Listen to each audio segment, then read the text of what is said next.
kesho Rigiji anakuja pale Old Kiri, na wakaji wa Old Kiri wamesema karibu Rigiji, wamefurahia kabisa, wako tayari kukaribisha kesho pale Old Kiri Rigiji akuje. Na Rigiji anakuja kuambia ukweli kuhusu Ng'eno, kifo ya Ng'eno ilisababisha na nini. Na Rigiji amesema anaenda paka kwa mama Ng'eno, aambie mama Ng'eno ukweli, kijana yake kifo yake ilisababishwa na nini, kwa sababu Ruto alikuwa amejua nini Ng'eno anaenda kuwa maarufu, Ng'eno anaenda kupata nguvu mingi pale Old Kiri, ndio kifo yake ikakua. Kifo yake ikafanyika ndio ilifanyika kwa ndege hivyo. Hasa Rigiji anakuja kupatia watu wa Old Kiri ukweli. Na Ruto, Rigiji ameshapendwa na watu wa Old Kiri wote wameshapenda Rigiji, na Kenya mzima imeshapenda Rigiji.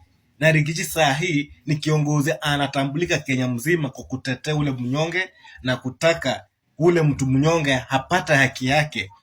Mambo yote inafanyika kwa government yenye si sawa, lazima Rigiji akuja ambia wananchi. Ndio kesho anakuja kuambia watu Old Kiri ukweli yenye ilifanyika kwa Ng'eno, na anakuja kuambia ukweli. Sikini bila Rigiji anasema sasa.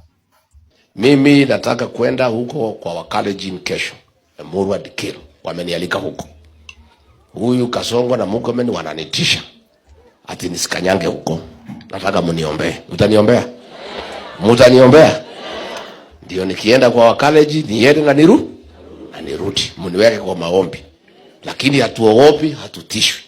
Hawa Wakalenjin wameniambia kuja, tutakulinda, usiogope.